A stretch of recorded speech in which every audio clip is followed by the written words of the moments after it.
जीवन में लक्ष्यों को कैसे करें हासिल। पढ़े भगवान बुद्ध से जुड़ी प्रेरक कथा। प्रत्येक व्यक्ति अपने जीवन में कुछ लक्ष्यों को निर्धारित करता है, जिससे वह अपनी योग्यता और अपनी प्रगति की परख करता है।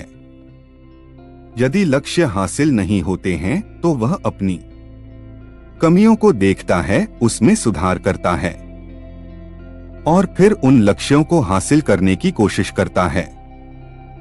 कई लोग अपने लिए लक्ष्यों को निर्धारित करते हैं और उसको पाने के लिए रणनीति भी बनाते हैं, लेकिन वे असफल होते हैं। जागरण अध्यात्म में आज हम भगवान बुद्ध से जुड़ी एक प्रेरक घटना के बारे में बता रहे हैं, जिसमें आपके लिए एक संदेश है।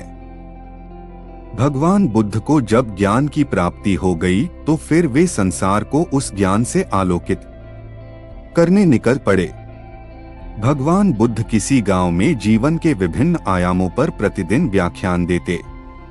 उनके प्रवचनों में जीवन का सार छिपा रहता। उनकी बातों को लोग बहुत ही गौर से सुनते थे। एक व्यक्ति बिना नागा किए उनके व्याख्यान सुनता। काफी समय बीत जाने के बाद भी उसने अपने अंदर कोई विशेष बदलाव नहीं पाया है। इससे परेशान होकर वह एक दिन बुद्ध के पास गया और बोला कि वह लंबे समय से एक अच्छा इंसान बनने के लिए उनके प्रवचनों को सुनता रहा है, लेकिन इससे उसे कोई विशेष लाभ नहीं हुआ। वह एक अच्छा इंसान नहीं बन पाया। उसमें कोई बदलाव नहीं आया है।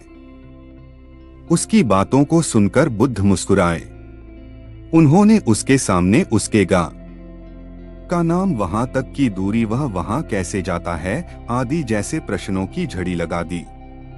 जब बुद्ध ने उससे कहा कि क्या वह यहाँ से बैठे बैठे अपने गांव पहुंच जाएगा, तो वह झुंझला गया। उसने कहा कि ऐसा तो बिल्कुल भी संभव नहीं। उसे वहां तक पहुंचने के लिए पैदल चलकर जाना ही होगा। इस पर भगवान बुद्ध ने कहा कि अब आपको अपने प्रश्न का उत्तर मिल गया होगा। यदि आपको अपने गांव का रास्ता पता है, लेकिन इस जानकारी को व्यवहार में लाए बिना वहां नहीं पहुंचा जा सकता है। उसी प्रकार यदि आपके पास ज्ञान है और आप इसको अपने जीवन में अमल में लाए बिना एक बढ़िया इंसान नहीं बन सकते। ज्ञान को अपने व्यवहार में लाना आवश्यक है। इसके लिए आपको दृढ़ निश्चय के साथ निरंतर प्रयास करना होगा। ज्ञान को व्यवहार में लाए बिना लक्ष्य की प्राप्ति नहीं की जा सकती है।